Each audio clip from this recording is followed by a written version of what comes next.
There are quite a few high-tier collectibles out there in the video game memorabilia collecting scene, including the elusive Sonic the Fighter's Supersonic plush and the legendary Super Mario RPG Mallow plush. But if there's one thing both of these items have in common, it's that they were produced with the intention of being available to consumers, despite being holy grails in modern times. However, there's a separate, special tier of collectibles that exceeds even the most limited of collector's items, because the items I'm talking about were never intended to be in the hands of collectors. I'm talking about prototypes. Every plush toy or action figure you've ever bought had a prototype made for it. A prototype is defined as a one-of-one mock-up created in order to give the company an idea of how exactly the product is going to look and be manufactured. These prototypes are not only used as internal reference, but they're oftentimes shown off at toy fairs or conventions in order to drum up anticipation for their release. While most consumers probably don't think twice about prototypes, or even realize that prototypes can look different than the final product that gets released, collectors consider prototypes the ultimate collectible, because technically they're not even supposed to have them. And this is where the mystery begins. After product lines are completed, or in some cases when companies dissolve or go defunct, what happens to all of those prototypes? Unfortunately, there is no definite answer to this question, and that's why prototypes are so mysterious and coveted. In many circumstances, prototypes of retail released figures get destroyed. Either materials will be recycled for future products, or they will be destroyed when they get sent to the factories for mass production. In other cases, employees who worked on the line will keep a couple for their personal collection, or sell them on eBay. This was especially true in the early 2000s with the now famous auctions from ToySight. An employee of the defunct company had many characters from the cancelled Mario's World line that was shown off at the toy fair, and thus sold them on eBay. Nightram from the Video Game Memorabilia Museum has quite a few of these, however, there were still a few he wasn't able to get. And that leaves us with the rest of the undocumented prototypes left in the wild. Back in 2010, someone visiting a thrift shop in California found a boxed Zelda prototype from the cancelled Ocarina of Time ToySight line. And it makes you wonder, how on earth did that end up there? And furthermore, where is it now? How many of these things are left roaming in the wild, at thrift stores and flea markets, hidden away inside someone's private collection, or simply discarded in the back of someone's closet? The intrigue of prototypes and their rarity factor is something that will forever keep collectors intrigued and interested in getting their hands on these insanely priceless pieces of history. And at the end of the day, that's what these prototypes should be viewed as. Historical pieces of artwork that should be preserved whenever they can be. Because aside from the fact that these are one-of-one figures, all of these companies are no longer in existence or no longer hold the character licenses, so there will never be another ToySight Banjo-Kazooie figure, or Toy Island Gamma Bendy figure. And it's for these reasons why the mystery of prototypes may never be solved. Plush toys. They're something everyone has owned at one point or another. Whether you won them at a carnival, bought them from a store, or ordered them online, plush toys are everywhere, including many different collecting scenes such as video game or cartoon memorabilia. And in the past we've taken a look at the mysterious side to some of these plushes, including a Fire Mario plush of unknown origin, which looks very similar to Kellytoy's design, incredibly rare sightings of the Super Mario RPG Mallow at auction, only twice in 16 years, and whether or not Toy Network officially made seasonal Sonic plushes that Sega licensed. And just when you think that there can't be any more plush mysteries to uncover, here comes another very interesting story, which actually takes us back to the Cartoon Network area of merchandise, and the cartoon Flapjack. The Marvelous Misadventures of Flapjack was a Cartoon Network original that premiered in June 2008 and ran for only 2 years before the series ended. While the series became fairly successful in this short amount of time, promotion and advertisement of the show through products was not very plentiful, with t-shirts and DVDs being the most common items that were produced. A few odds and ends do exist, but within the realm of statues or toys, nothing really exists. Even though it was supposed to. Series creator Thorop Van Orman used to be fairly active on DeviantArt back around the time Flapjack was airing on TV. He has a fair amount of posts, including some early Flapjack content and other pieces of artwork.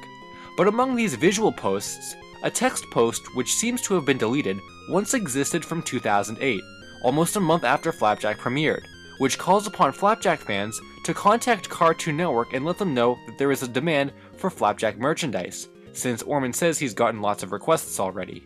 But curiously, Just as you'd think the post would end with something like, "Hopefully we can come up with something in the future," or "With your support we'll be able to get the goods out there," Orman sorta drops a bomb and declares that they've already designed Flapjack plushes with wires inside that allow them to bend and pose. That's actually really cool.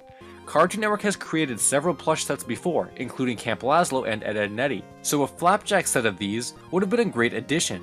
It seems like the plan here was to contact Cartoon Network with the interest of Flapjack products in order for these bendable plushes to be made and released.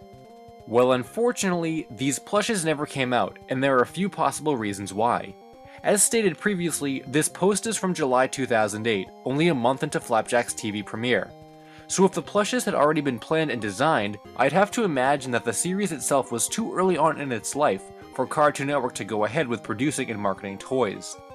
And again, since the series never got super popular, it makes sense that these were never revived later on into the show's life, because even after the show was nearing the end of its run in 2010, a second Flapjack plush set was created by Kellytoy, which were also cancelled and never released, which sorta goes back to the theory of the show just never reaching the popularity it needed to for toys to be created. But the mystery doesn't end there. Yeah, we know they were planned, and yeah, we know they never came out, but just how far along in development were they? Well, I reached out to Thurup Van Orman on Twitter, thinking that maybe prototypes were made, and shockingly, he thinks prototypes may have been made. I mean, this is a pretty interesting piece of info on its own, but knowing that prototype posable Flapjack plushes that never came out could still be in existence somewhere is so cool to wonder about. Of course, if they still exist somewhere, I have no idea where they'd be. This case is a little more complicated because there isn't a third-party toy company to contact, and Orman himself seems to not have them.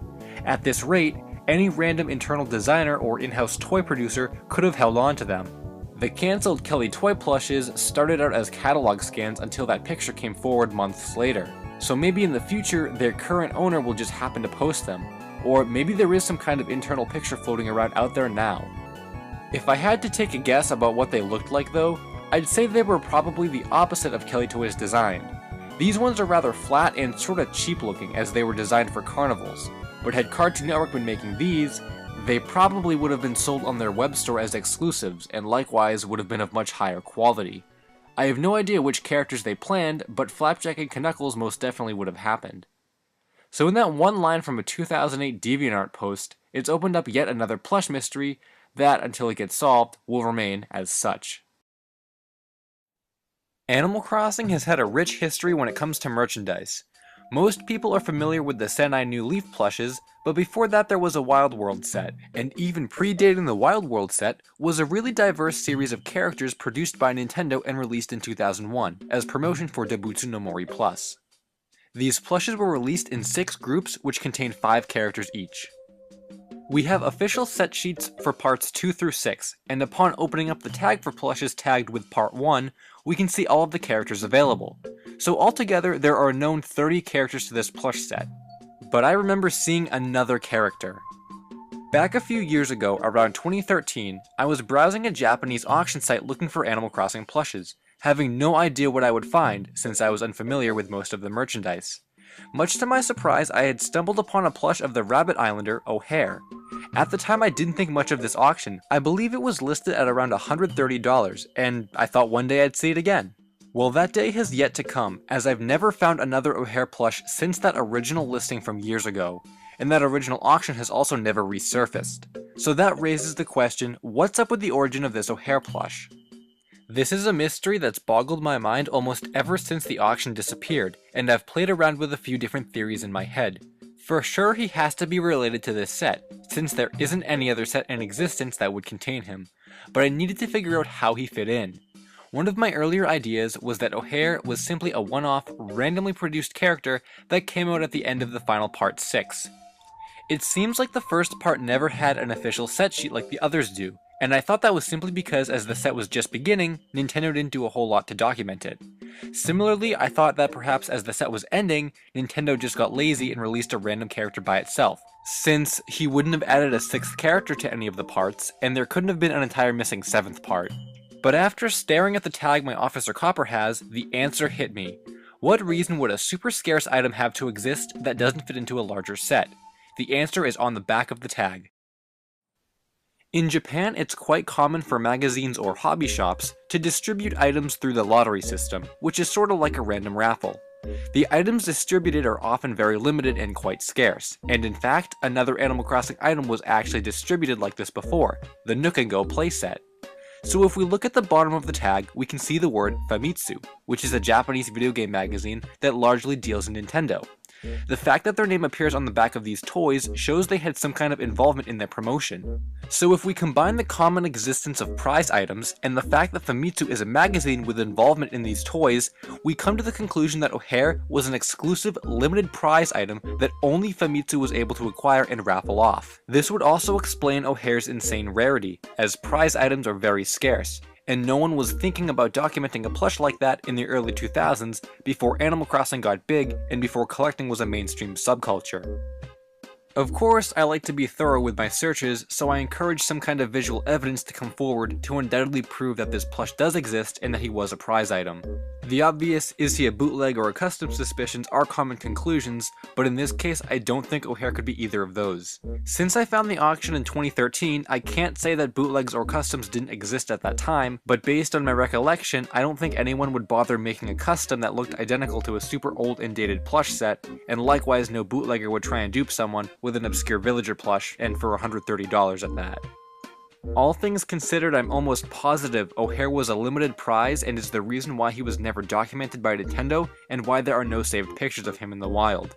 I guess that means we have another incredibly rare item to add to the bevy of already unobtainable items for most people, and now that I've come to this conclusion, I'll forever be regretting the day I never dropped $130 on a prize item that hardly anyone has ever seen, and probably has no more than 10 in existence. Maybe one day we'll find some sort of Famitsu promo that mentions him, or even an in-hand picture from someone's collection, but until that day does come, the O'Hare plush will definitely remain a mystery. Kellytoy is what I call an average American toy company.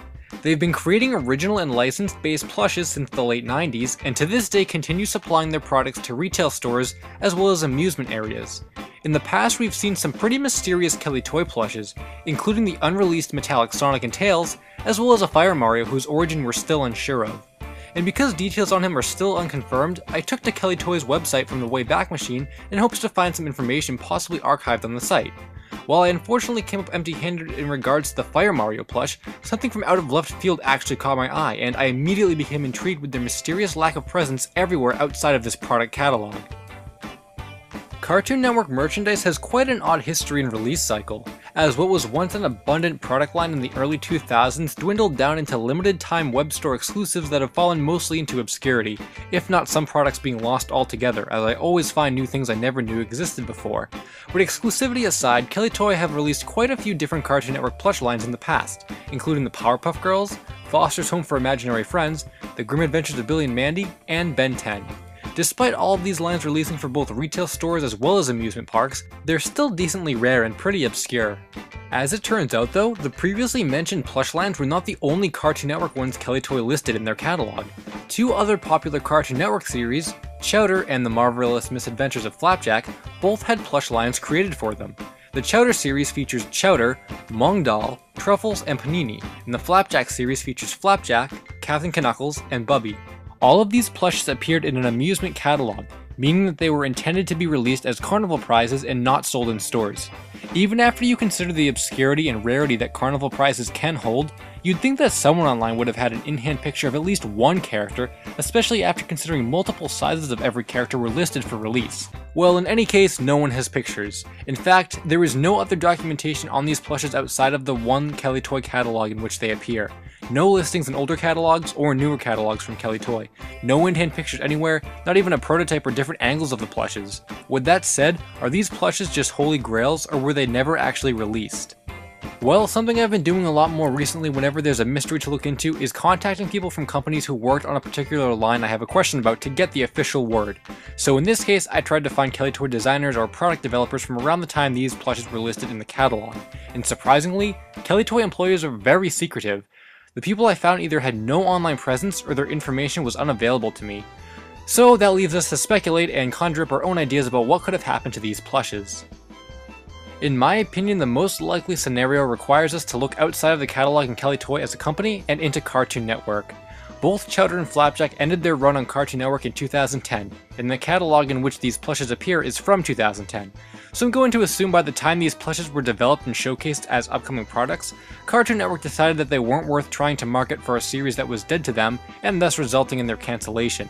Had they been planned and listed for an earlier release though, I'm sure they would have at least been test marketed at carnivals only to start, and then brought over into the stores if sales were good enough. Being listed as limited carnival prizes to begin with kinda raises a red flag in itself and shows that Cartoon Network probably didn't have much faith in them being successes anyway. Also, as much as I hate to admit it, Chowder and Flapjack were nowhere near as popular as any of the other 4 series I mentioned prior, so maybe they were doomed from the beginning. On the opposite side of the spectrum, there's so much obscure and rare Cartoon Network merchandise out there that it really wouldn't surprise me if these were made in extremely limited quantities, and in combination with their low series popularity at the time of release, it caused very few plushes to survive nowadays. What I'm saying is, Mung Doll could very well be the USA equivalent of the Japanese UFO Gamma plush, and we just haven't found him yet. I want to hold out hope that these did get released in some way, because then at least we'll know for sure there's a chance Cartoon Network fans could get their hands on them. But until then, it looks like the Chowder and Flapjack Kellytoy plushes will remain a mystery. Kellytoy. What a company Kellytoy is. Before I really started learning about old companies and the products each one created, I always thought Kellytoy was an average American toy company, a basic license holder that made cheap looking plushes that we only care about because Mario and Sonic were among those licenses. But the more and more I looked into Kellytoy, more and more was uncovered. Last year, a mysterious Fire Mario plush surfaced from an eBay auction that we highly suspected was a Kellytoy prototype, and earlier this year, an entire cancelled Cartoon Network plush series of Chowder and Flapjack characters were also discovered in catalog scans. And most recently, a new plush discovery has been made thanks to an image that popped up allegedly from 4chan. This image is of the Kellytoy showroom at their Los Angeles headquarters and displays quite the bevy of unimaginable items that legitimately exist in physical form. Firstly, as an update to my Kellytoy Cartoon Network plush video, we can clearly see all of the Chowder and Flapjack characters that were present in the catalog scans here, as well as Schnitzel, who did not appear in the catalog at all. He was probably a late addition to the set, and from the appearance of multiples for some of the characters, it reconfirms the idea that these plushes were definitely planned on being released at some point, and appear to have been very far along into production. I'd wager a guess that their cancellation was probably a last-minute decision by Cartoon Network in 2011, after the shows were completely done airing, and after the original images from the catalog were already printed. Now, while discovering the Mung Doll plush actually exists in physical form is hype enough, there's something in this picture that actually doesn't belong with the Cartoon Network plushes. In front of Bubby is a blue character from the Sonic the Hedgehog series, that character being Cheese the Chow. You can clearly see that this is indeed a Chow, but if you look close at the neck area, there is some visible red detail which almost looks like a bow tie. So this means that, allegedly, Kellytoy had plans to create a Cheese the Chow plush for addition to their Sonic the Hedgehog line. This picture was most likely taken in 2011, and since Kellytoy actually lost the Sonic license in 2013, Cheese existing makes sense. But this still raises many more questions than it answers, especially with everyone who's familiar with the Kellytoy Sonic line. Why didn't we get Cheese? Well, as I said earlier, this is a Los Angeles showroom in an official Kellytoy building, and another important detail to note is every character having a tag that reads Sample. This means that these plushes are prototypes, and were likely made to either be approved or denied by each one's company. Sega has always been strict when it comes to character diversity in their merchandise, so taking that into consideration combined with the fact that Kellytoy would be losing the Sonic license in just 2 years from the time of this picture, Sega probably decided that Cheese was not worth pursuing. Considering this is Cheese, I'd like to think that Kellytoy had an idea to make a cheese purposely for the sake of pairing with cream, which is an excellent idea. This entire situation about a Cheese plush existing, as well as Schnitzel who never appeared in the catalog, raises the overarching mystery involving Kellytoy's plushes. What else did they have plans to make that we don't know about? Obviously, Cheese shouldn't be grouped in with the Cartoon Network characters, so what probably happened is either someone confused his blue color for Bubby or Mung Doll, or someone thought that Cheese the Chow was related to Cheese from Foster's Home since he's close by. Without this mistake, we'd have no knowledge of this Cheese plush ever existing, because Cheese never appeared in any Kellytoy print and was probably supposed to stay hidden forever. The same thing can be said about the metallic Sonic and Tails prototypes. Without those fluke eBay listings from years ago, we'd have no knowledge of their existence. And as for the original Fire Mario mystery, if that actually is a prototype, I'd say there are probably a couple other prototypes in existence of other Nintendo characters or variants too, that we just haven't seen yet. The ambiguity of their whereabouts nowadays also makes the mind wander. How many other metallic Sonic plushes or Cheese the Chow plushes could be out there? Why does Schnitzel have a handful of samples while Mungdal only has one? Will we ever see these Cartoon Network plushes resurface? Are any of them still in existence? Perhaps time is the best answer to all of these questions, and I, for one, am eager to see what the future of Kellytoy's inner secrets hold. Once an average American toy company, now a base for lost potential of really cool merchandise, and until that merchandise comes to light, it'll definitely remain a mystery.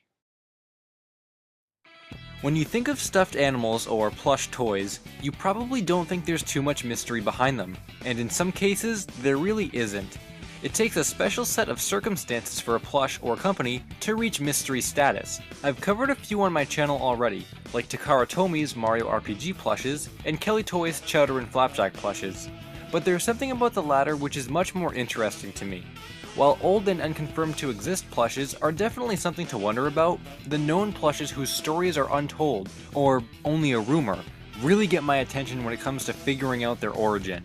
The most recent plush mystery we took a look at was the Kellytoy Cheese plush, who appeared in a wall of prototypes from a leaked 2010 image of Kellytoy's boardroom. And today, we're going to take a look at another Sonic plush that released. The question is though, is it an official plush or a bootleg? To set the stage here, the company we're going to be talking about in this video is Toy Network. They were kinda like Kellytoy in a way, as they produced cheap-looking carnival prizes and did hold many franchise licenses. Beginning with Sonic Adventure in the early 2000s, the series proved to be among their most popular, so production continued all the way into X territory many years later. However, I'm sure at one point or another you've seen some of their horrible-looking plushes, constructed with inaccurate proportions and details, or accompanied by ridiculously odd seasonal attire. But something should strike you as odd here. Why and how was Toy Network able to make these horrible plushes? If there's something you should know about Sega, it's that they're really strict when it comes to character diversity and the image their characters perpetuate. So you're telling me that Sega was okay with a jailed Tails and an elf Sonic? I find this very hard to believe, and so does the website Sonic Gear. In a blog post they wrote up a few years back, they question whether or not these strange plushes are official, theorizing that they actually aren't real, and bootleggers simply got a hold of the patterns to pump out these ridiculous looking fakes for years. This theory makes a lot of sense, and it's something I believed. Until now. This is a picture of Amy in a bunny costume for Easter that you can find in the Calendar of Crud section on Sonic Gear. Now, there's nothing very important about the plush in itself, but take a look at the top of the image. There's some visible text that mostly gets cut off. It looks like it could say Bunny Amy and then something else I can't quite make out. Again though, it's not what the text says that's important, it's the fact that it's there to begin with. What I'm getting at is the possibility of this image being a professionally composed image from Toy Network that was used as an advertisement for this plush in one of their merchandise catalogs. If this is true, that would make this plush official, as well as every other horrible seasonal plush. That's pretty big news, not only in the fact that yes, Tails in a jail costume exists as an official Sega item, but also the fact that Toy Network was stupid enough to pitch these ideas in the first place. But just how are we going to source where this image came from, and prove whether or not Toy Network created it for a catalog? Well, there's almost no way we possibly can for sure, as Toy Network has evolved over the course of their many years of existence. Generally speaking, they've always been a subsidiary of a larger parent company, so a current Google search will bring up Rhode Island Novelty Company, who specializes in generic products you'd find at a party store. Toy Network doesn't really have a solid presence on this site, though is listed as a family brand. But I don't think this site would be of any use. There's one thing we definitely need to do to source the image, and that's find old catalogs. After doing a little research, I discovered that Toy Network used to be under a larger company called Manly Toy Direct. So popping that into the Wayback Machine, you can find clear evidence that Toy Network was active and promoted their products on this site in the late 2000s, which is when the seasonal plushes started showing up online and elsewhere. So now that we're on the site at pretty much the exact date we need to be, unfortunately we've yet again hit another roadblock. Unlike websites like Kellytoy who posted all of their catalogs online, apparently Toy Network would only send you a catalog if you requested it via email, which means that if this picture is from a Toy Network catalog, we're not going to find it on their site or probably anywhere online. I also scoured this entire site spanning many of the archived years to find a direct product listing for anything Sonic related, but I couldn't find anything. So while we can't get definitive proof one way or another what the source of the picture is or what it could mean for the rest of the seasonal Toy Network plushes, we can make some conclusions about them. The way this picture was edited together is really basic and anyone could do it, so it's really possible that this was edited by a fan and we've just taken it out of context by assuming it goes into a catalog. Plus, as I said earlier, would Sega have really approved of a jailed Tails plush, or a green shoes Sonic, or a Shadow with a heart pillow? It's so out of context that even if Sega gave Toy Network total creative control, there's no way they would have let them continue with this idea for so many years and across so many plushes. So I guess there is a possibility this one Amy was part of a single licensed seasonal plush set, but that would be impossible to tell without the full picture. So it seems as though we'll never know the true story behind the seasonal Sonic plushes and whether or not they're actually official. If someone who worked at Toy Network could come forward and give us some info, or if we could find the source of that Amy image, things might get a little clearer. But until then, the mystery of the Toy Network seasonal Sonic plushes will remain a mystery. It's been a while since I've covered a collectible mystery on the channel, but after another relentless search, I thought it was time to share my struggle with my viewers, because this mystery is a personal piece of lost media that's been bugging me for years. In my 12 years of being a Nintendo and Sonic collector, I've come across a bevy of various pictures and information regarding prototypes or unreleased products. Most of the time though, these images circulate the community and are well documented. But sometimes they don't, and it leaves you and you alone to hunt for something that most people probably haven't seen and have no idea exists. Our collectible mystery originates from the Metroid series, which did not receive a lot of merchandise in the mid to late 2000s despite its popularity. Unfortunately for me, this is when my Metroid fandom was at its peak, as I started playing Prime in middle school and became obsessed with the series. I wanted to collect Metroid merchandise and scoured the internet for anything I could find. At the time, the Joyride Studios figure and the Toy Site bobblehead were really the only physical items you could buy. The Zero Mission DX figure existed, but was extremely rare, and First 4 figures had just started releasing the first promotional pictures for their statues. And that was it. Disappointed, I wanted more, and that's when I stumbled upon the mystery. While I was hunting for all this Metroid stuff, as well as Mario and anything else I wanted back in the day, there were a handful of sites I used to frequent. One of my favorite sites was called NCSX, who was an import shop that had lots of video game related toys, like the Sonic X UFO sets and Mario Sofubi figures. The site still exists today, but they don't import as many toys as they used to, and almost all of their old products are out of stock. But back in the late 2000s, this place was great. The year had to have been 2009 or 2010. I searched Metroid just to see what I'd find, and that's when I saw it. It was a pre-order page for an upcoming Samus Mini-Mate styled figure, based on her appearance in Metroid Fusion. The image itself didn't display the actual product, but rather a 2D mock-up of the front and back of the figure placed over the Japanese box art of Metroid Fusion. Additionally, the listing had no information about a release or price, just that NCSX would update it depending on what the manufacturer would tell them. I thought it was really weird to see a Metroid Fusion figure coming out in the late 2000s when the game came out in 2002. I didn't hold my breath for its release, but I kept checking back occasionally to see if it ever went on sale.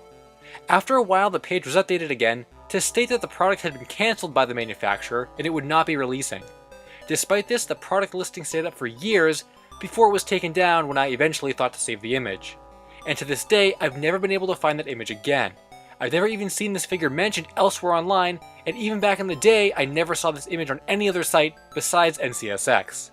And this is where the mystery begins. What the heck was this figure, who made it, why did it exist, and why was it cancelled? Now I know what you're thinking at this point. LSuperSonicQ, this is just a false memory, it doesn't exist.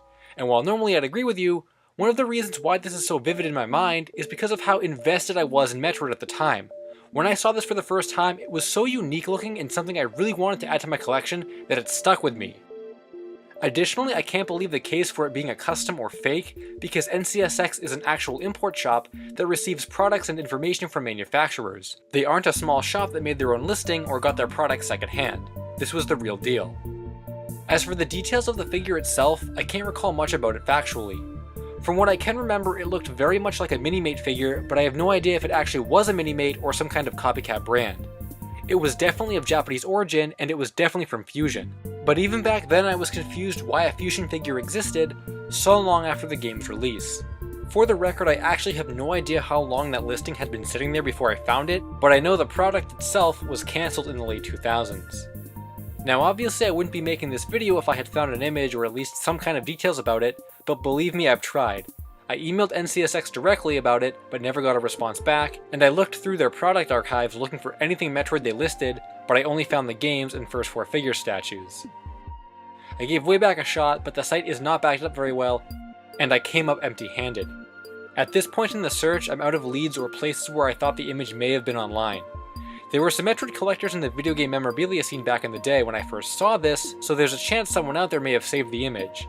At any rate, if it ever shows up, it'll be interesting to reverse image search it and see if it actually appeared on any other websites, as well as being able to see exactly who made it, when, and really what it was supposed to be. But until that image resurfaces, the Metroid Fusion Minimate figure will remain a mystery. When it comes to plush toys or collectibles, you fall into one of two camps in regards to how these items should be viewed when it comes to lost media. Most people don't view toys as lost media, and while they don't exactly fit the dictionary definition of media, I think their history and the collecting scene surrounding them can allow enough wiggle room for certain pieces to be considered lost media worthy. For example, it's been debated for over 15 years whether or not a Super Mario RPG plush of Geno exists, as no visual evidence has ever been found. And while you may think there's no way he can exist, consider the RPG Mallow plush being seen only twice in 16 years, meaning that Geno could just be of higher rarity. It's discussions like this one that make me believe some collectibles should count as lost media, especially the ones like Geno that are so history-changing to the video game collecting scene. In light of that, I've covered many different plush mysteries on my channel before, and not too long ago, another plush mystery reared its head and garnered quite a bit of attention, which is something uncommon for old Nintendo collectibles. So I thought I'd take a look at this story and figure out what's going on. Our plush story today begins with a small, relatively unknown company called Etone. I'm sure most people haven't heard of Etone, and that's because they're not really known for much and have very little documentation. The company is as old as the 1970s, though primarily existed in the 1980s, releasing both generic and licensed plushes. Perhaps their most famous plush is the 1982 Donkey Kong from the original arcade game. This plush released in 3 different sizes, and are all pretty easy to find despite varying price ranges. There's not too much mystery or intrigue behind them. But something that isn't easy to find, that didn't release in 1982, and isn't that well known about, surfaced on Reddit with an alleged connection to Etone, and oh boy, it's quite intriguing. Back in February of 2016, a post on Reddit was made titled 1978, Before Jumpman, Before Mario, What is this thing? It showcases a few different pictures of a mysterious plush. Upon first glance, it shares a striking resemblance to Mario's original design, Jumpman, in addition to sporting an Etone tush tag. So simply put, this looks like a Jumpman plush from Etone, which was likely made to be paired with their Donkey Kong plush, both based off of the arcade game. However, things aren't as simple as that. First of all, as the title of the thread states, this Jumpman's tush tag is dated 1978, which predates the release of Donkey Kong Arcade by 3 years.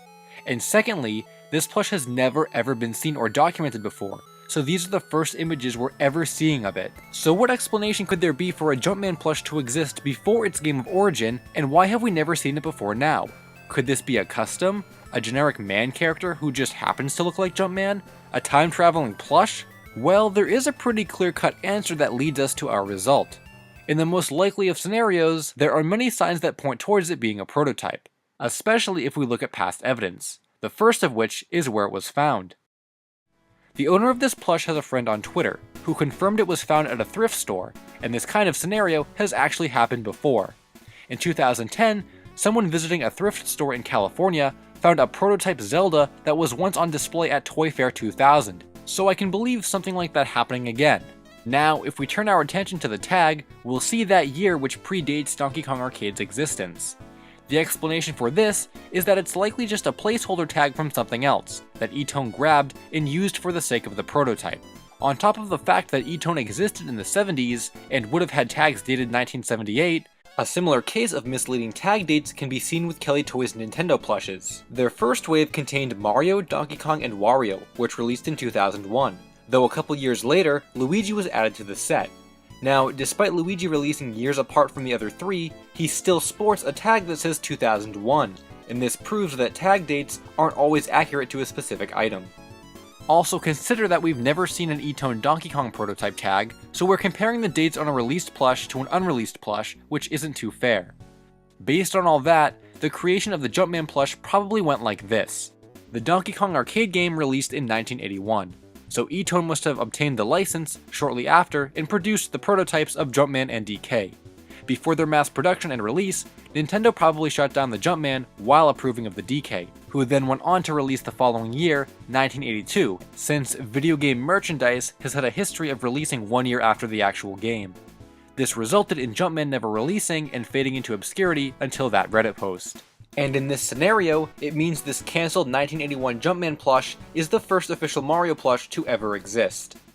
Touching back on the lost media side of collectibles, there are tons of prototypes that have just evaded the public eye for years, and oftentimes companies have such deep product plans that it's only natural we'd never be able to see them all. Again with Kellytoy, a set of never-before-seen metallic Sonic and Tails prototype plushes just randomly appeared on eBay, and then when we thought there couldn't be any more, Kellytoy surprised all of us with the existence of a Cheese the Chow plush, of which the only picture that exists originates from a leaked shot of their internal prototype wall from a 2010 post on 4chan. The world of collectibles is very rich and deep, and I only think this Etone Jumpman plush is another layer added to the never-ending mystery of cancelled toys. I did make an effort to contact anyone from Etone who may have had any kind of exposure to this plush or working with Nintendo on the license, but just as nothing on the company itself seems to exist online, previous employees or contacts also don't exist. So while I think we have a pretty good grasp on its origins, we may never get a concrete answer regarding it. And that means its true origin and history will remain a mystery. Another topic I covered earlier on in my Lost Media video series was that of the 24 karat gold Game Boy Advance SP. This was a promotional contest run by Nintendo UK, which was done in a Willy Wonka style, by hiding 6 golden tickets inside Zelda GBA bundles. If you bought one of these bundles and found a ticket inside, you could claim a 24 karat gold GBA. I first heard about this mystery from a Random 10s video and discovered that at the time, there was hardly any information online about the contest or prizes at all. The most I could find were promotional posters advertising it and production images which showed the handheld. For a really long time, we weren't even able to see the console in hand, and I had my own questions about it, like how much of it was actually gold, and if it came in any special promotional box. Some questioned whether or not the contest was real at all, and just a big PR stunt without any prizes. Well, over the years as the video circulated, more and more content involving this promotion resurfaced, and finally, we gained some real insight about the handhelds themselves. In 2019, a Twitter user named Simon B. Watts, who assisted in the production of these, stated that the contest was real and confirmed that 2 of the most famous images of these passed around were legitimate. He also said the handhelds were created by using a process called electroplating, so they weigh the same as a retail GBA, but aren't solid gold, and also never came in any official packaging. This can make it pretty difficult to tell apart legit units from fake ones, which is an issue I had back when I was trying to keep a running list of how many we had found. This first picture was from an eBay UK auction, which never mentioned the contest at all, and the second picture was from a Spanish forum, where the guy claimed he had found it at a thrift store. Since we now know both of these are legit, it's really something to think about all the places where these ended up or where the remaining ones could be today. There was some speculation that kids had won these and they all got destroyed, so it's good to know there are a couple still in existence. If you've been watching my channel for a really long time, then I'm sure you remember the mystery of the Mario RPG Mallow and Geno plush. This was a video I did several years ago, though the mystery surrounding these plushes dates all the way back to the early 2000s. In the mid-1990s, Japanese plush manufacturer Takara released a set of Mario RPG plushes to promote the game. The majority of the characters that were released have been widely documented and known about, but there were a couple that seemed to elude fans: Mallow and Geno. From 2000 until 2016, Mallow had only appeared on Japanese auction sites twice, whereas a Geno plush had never been seen. When it comes to Mallow, we can see he physically exists from the auctions, but it was a question about his authenticity that made people curious. Was he an official plush? Was it a custom plush? Was it a bootleg? We didn't have any good angles of the plush to tell if it had a tag either. And when it comes to Geno, we had never seen a Geno plush before, so his entire existence was speculation. The theory being, if Mallow and Boshi exist, would it be possible for Geno to have a plush so rare that no one has ever seen it before? Well, last year, we got our answer to this decades-old mystery. Older plush sets that were released in the 1990s were often advertised with set sheets, or a complete list of every plush available in the set. We theorized that if a Mario RPG set sheet existed, it would prove or disprove the legitimacy of Mallow and Geno. It's just that no one had ever seen a set sheet for the Mario RPG plushes before. This was until a Japanese Mario collector posted a picture from an old kids magazine which had a couple pages showing dozens of different plushes. And right there in the first and only official documentation of the Mario RPG plushes, Mallow can be spotted next to Mario on the right-hand side. Geno doesn't appear at all, which proves once and for all the Mallow plushes that have popped up over the years were official, and Geno does not exist as a plush from this set. While I'm content with the conclusion of this mystery, some discussion remains about the plushes, such as whether or not Mallow is actually a prototype that was never officially released, and if a Geno plush does exist, but he was a secret character or lottery prize. I'm not sure if we'll ever get answers to either of those without talking to someone from Takara directly, but for now the main mystery of the Mario RPG plush set can finally be solved. The plush company Kellytoy is full of mysteries, many of which we've yet to get answers for. There's the entire line of cancelled Chowder and Flapjack plushes that were planned for release in a catalog, a cancelled Cheese the Chow prototype that we had no idea existed outside of this single photo, and a classic, the undocumented Fire Mario plush that looks so identical to Kellytoy we're not sure if it's actually them or a bootleg. Whichever way you look at it, Kellytoy has a lot of cancelled and secret products that seem to naturally surface over time. And in today's story, this is exactly the case. Today we're going to take a look at a handful of Kellytoy plushes that have eluded all trace of existence for nearly 20 years, and had it not been for some quick thinking and a little luck, we'd still have no idea of these plushes' existence. Our story begins at a place called Taobao, a website that frequently gets products from Chinese factories where mass production of toys takes place. One seller in particular was able to obtain literal boxes full of Kellytoy samples and prototypes straight from the factory Kellytoy used for the entirety of their existence. Among the first wave of Kellytoy products listed was Werehog Sonic from the game Sonic Unleashed, which we had absolutely no idea existed prior to this listing. Fortunately, PatMac was able to obtain it and made a video showcasing the plush and discussing its history. But what about on the Mario side? What was the holy grail that would change our knowledge of Kellytoy's Mario line? Well, weeks passed and we saw a handful of sample plushes, but these were pretty much retail ready, so there was nothing exceedingly historical about them, until one of the most bizarre encounters I have ever made within my 10 years of being a collector. Another listing went up from that Kellytoy seller, in the same kind of open box choose your character format, except the choices in this box left me speechless. To the right of the box lay 5 characters: Mario, Luigi, Donkey Kong, and 2 Yoshis. Now at first glance I wasn't sure what to make of these.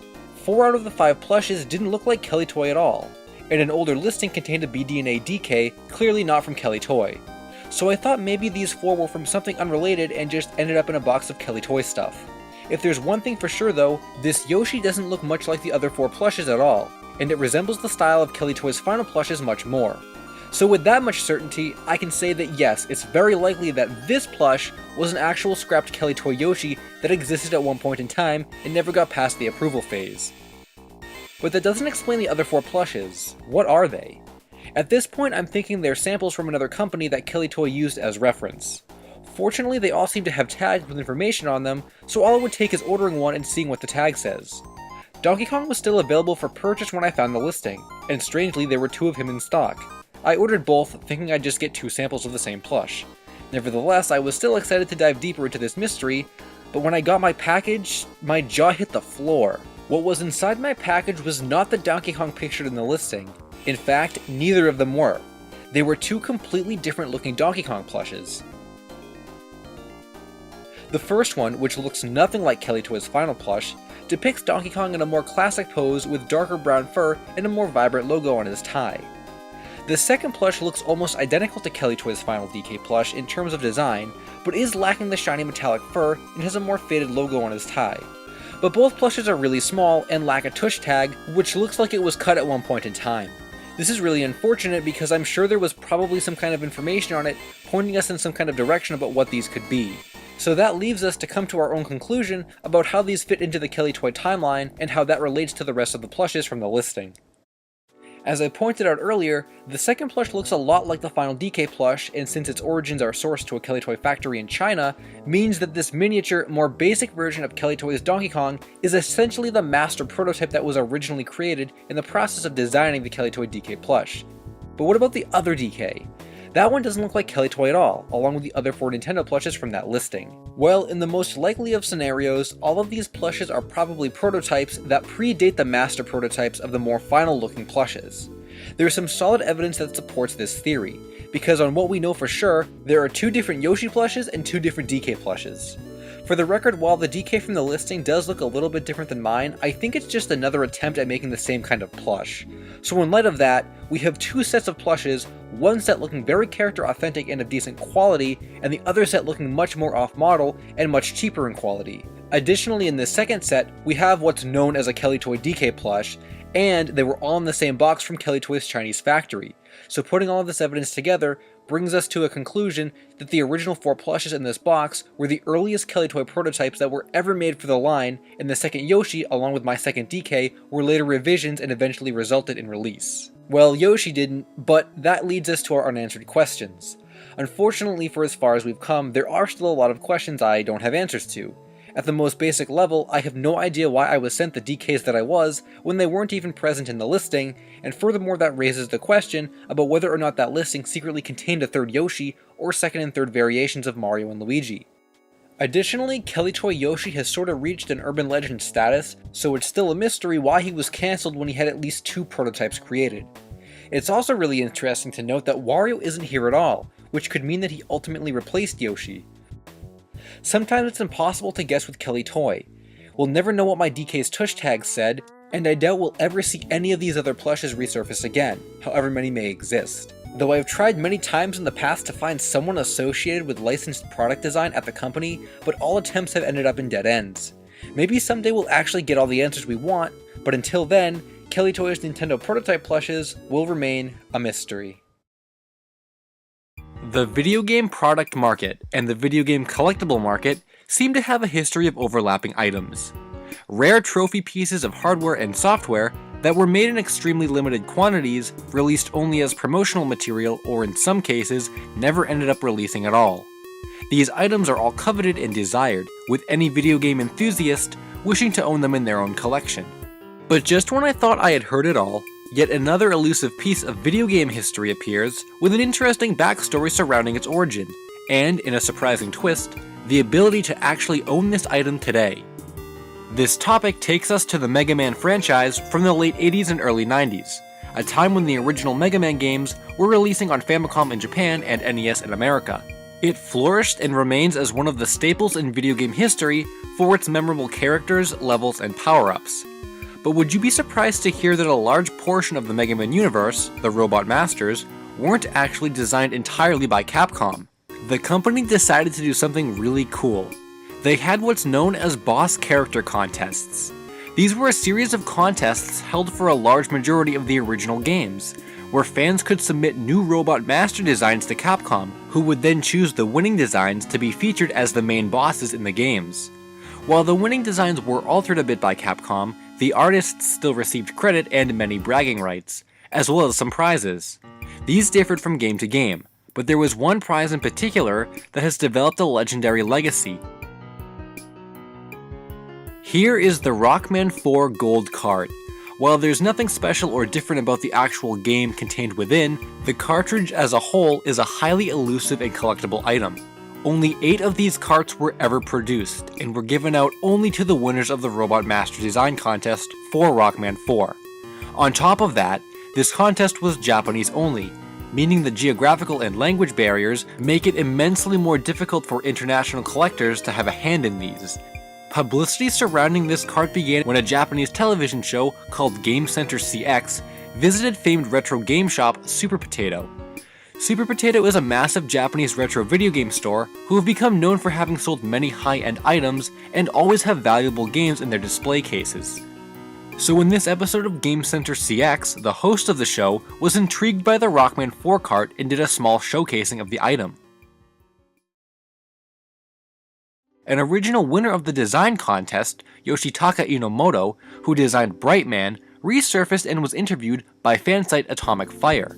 In the interview, they asked him about his cart, to which Inomoto stated that he actually saw the Super Potato story on the news, and was shocked to hear what Super Potato had priced the game at, though despite the high value, he treasured his copy and had no plans to sell it. At this time, the price Super Potato had put on their cart was 590,000 yen, which is about $6,000 US, and apparently that had sat in the shop for years with no buyer. We know that Super Potato and Yoshitaka Inomoto each had a cart, but the fact that Super Potato had one at all means that one of the original winners no longer does. There actually is a list available online of all the contest winners, so if we fast forward a bit to 2012, we can get word from fansite Rockman Corner that Ringman creator Hiromi Uchida still owned her cart as well, as seen from this random webpage she wrote about the prize items. And that accounts for 3 of the 8 known carts. But going back to Super Potato within the same 2012 year, the cart they had actually moved to a newly opened location in Osaka, and the price of that cart jumped up as well, to 628,000 yen or $8,000, a near $2,000 increase. Then a couple years later in 2014, Yoshitaka Inomoto reappeared with his cart on a Japanese appraisal show. He actually took a guess at the value of the cart and believed it was only worth 78,000 yen, or about $760. He ended up getting it appraised for 400,000 yen, which is about $3,900 US. Since this show's airing, there haven't been any reports of him having sold his cart. So honestly, that's all the concrete details we have surrounding the history of this item in the public eye. Without Super Potato and Inomoto, we really wouldn't have any kind of context regarding it, and most of the information we even have about it comes from Mega Man fan sites. There hasn't been any word that Super Potato sold their copy, though I would have to guess they probably haven't yet if they raised the price after having no buyers years ago. And Inomoto seems like the kind of guy that has no interest in selling his either, as he never did, and the prices have been so varied. Otherwise, I tried looking for some of the other contest winners from the list, but I couldn't find contact info for most of the remaining people. There was one winner though that caught my attention, Yusuke Murata, who illustrated the manga Eyeshield 21 and One Punch Man. I've read rumors that he still has his cart.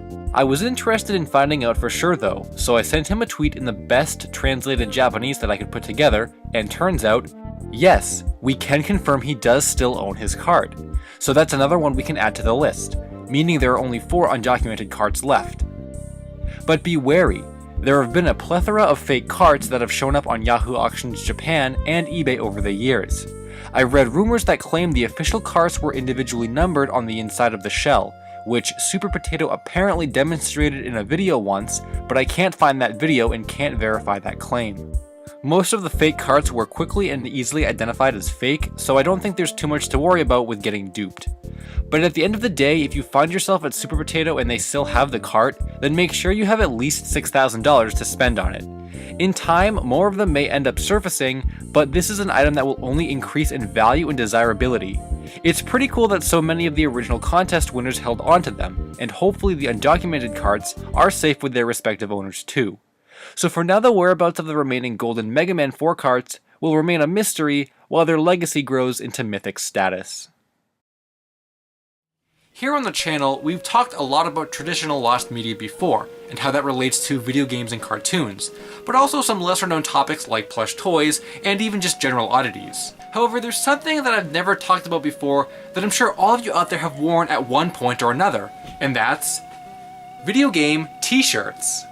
Now I know what you might be thinking to yourself, LSuperSonicQ, there's nothing interesting about video game t-shirts. I can go down to Target or GameStop and choose from a bunch of different designs. And while yes, that's true, you can, have you ever thought about the video game t-shirts that you can't get anymore? Or the ones that seem to vanish over the years, or just have cool artwork on them? Let me open with a story. A few years ago, I finally bought No More Heroes on Wii after years of wanting to play it. And in the game, there are many different sets of collectibles to obtain, with clothing items being one of them. You can customize Travis with different pants, jackets, and most importantly, t-shirts.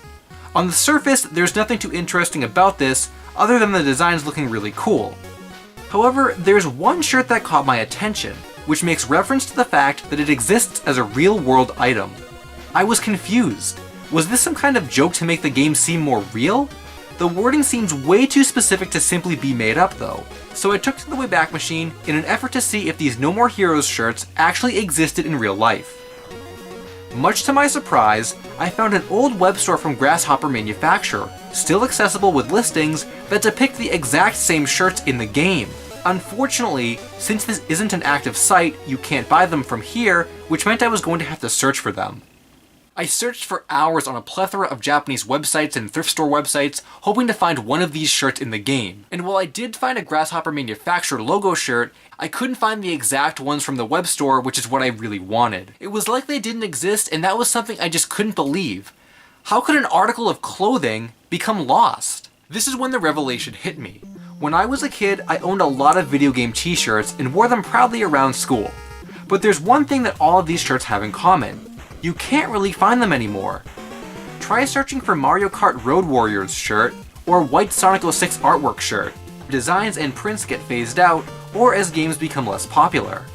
Most of the Sonic shirts I have from the late 2000s contain classic Sonic, because Generations was coming out at that time, and the return of this version of the character was extremely popular in merchandise. This has continued in Sonic merchandising today, with even older iterations of the character being used on modern clothing. My Mario shirts are also relevant to the time they were released, with really outdated renders from Mario Kart DS being used for some of these shirts. Though I do have a couple which feature classic looking artwork, though these were marketed as retro at the time. Nowadays you tend to see 2D art based on Odyssey and Mario Kart 8, with renders being less common in general. But since I grew up with a lot of these late 2000s designs, I remember them quite well. I can recall a couple different releases of the Twilight Princess shirt, with one being brown in color and the other using slightly different artwork. The old school Sonic shirts also had a fair amount of different color releases, but let's go back even further to the early 2000s. This gets into the scarcity I was talking about before with how shirts can just appear and then vanish almost instantly. Back in the day, GameStop largely used to sell games in their store, so seeing t-shirts there was always a surprise. And in fact, an entire apparel line was available that used images of retro-inspired artwork. The mushrooms are without a doubt the most memorable design from this collection, having appeared on t-shirts as well as a wristband. I actually own the Piranha Plant Bite Me wristband, and to my surprise found a shirt with the same design on it recently. It seems like most of the artwork used in this line was printed on wristbands, t-shirts, belt buckles, and pins. This is actually pretty cool when you get into the more standard artwork of Mario, with simplistic looking designs in nature, and sometimes appearing with slightly altered coloring. Link also made an appearance of a shirt, though the wristbands used the game logo instead of the character. This is just a small part of what was available back then. However, retail only cracks the surface when it comes to limited availability, because if you take t-shirt shopping and go online, then the rabbit hole goes even further. When Sonic Forces came out, I happened to be on the Sega shop and saw they released a new design for the game. I liked it so much that I ended up buying it right away, but if you look now, this design is not available anymore. The Sega shop has discontinued many designs which are difficult to track down now, especially the likes of the 25th anniversary Tails shirt. It's times like this when I'm glad I was able to buy the shirts I wanted at the time, because if you wait too long, you might end up regretting it. Sanshi at one point had this Travis Strikes Again shirt available at a convention only until they put the extras up on their web store. I was too indecisive about ordering it at the time, and then checked back later to see that it was out of stock. Luckily they reprinted it, and now it's back up for sale. Generally speaking though, the difference between web stores and retail stores is that retail stores are pretty much accessible to everyone. You can just go in there and buy a video game t-shirt, leaving more of them in circulation. But with online web stores, you have to either know that a certain company has an online shop, or check certain online shops when you know the new games are coming out to get those t-shirts, and if you don't, you're going to miss out and more people are going to want them. However, I can't even begin to tell you how many times I walked into JCPenney or Kohl's and saw just an array of Sonic X and Pokemon shirts back in the day that I had very little interest in buying, but I've also never seen them since.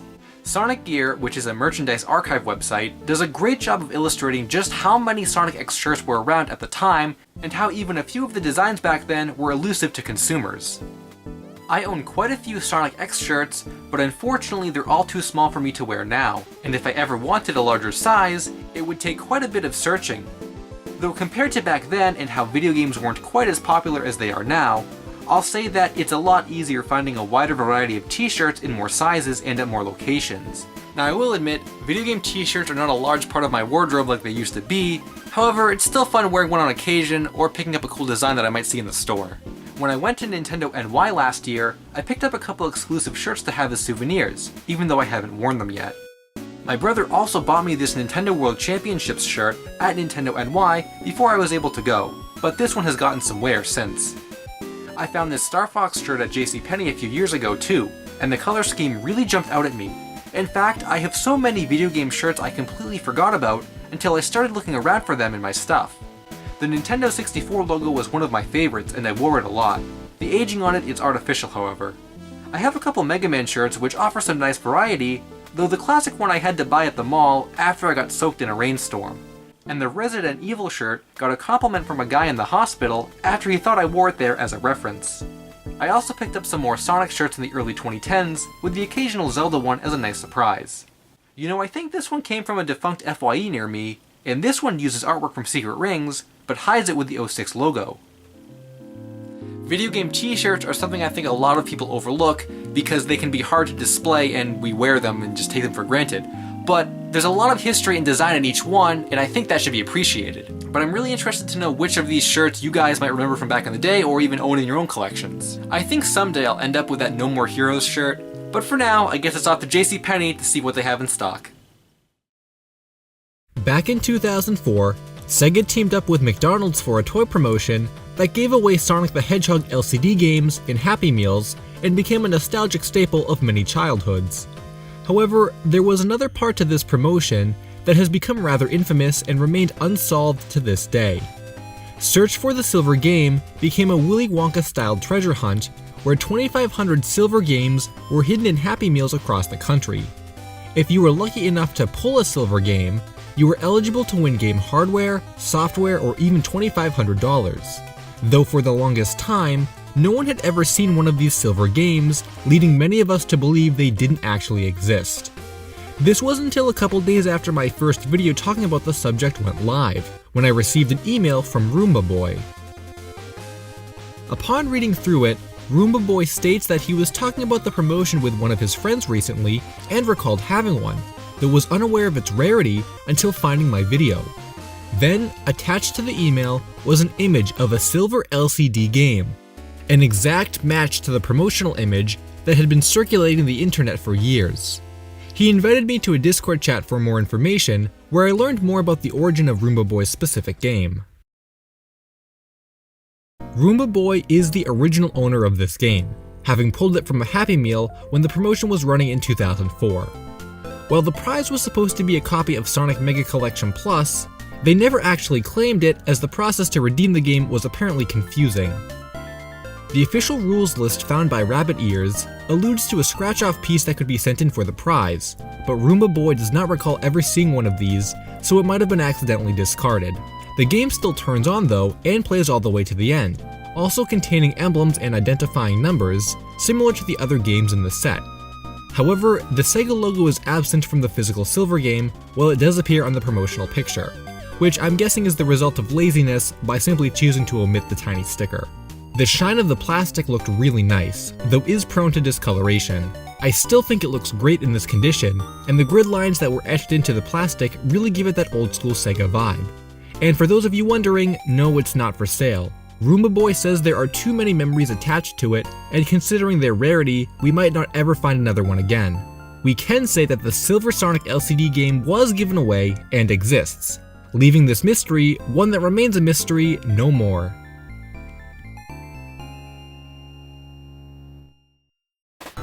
Hey guys, I hope you enjoyed the video. Be sure to check out some of my other game-related Lost Media videos. Thanks for watching, and until next time, Finn.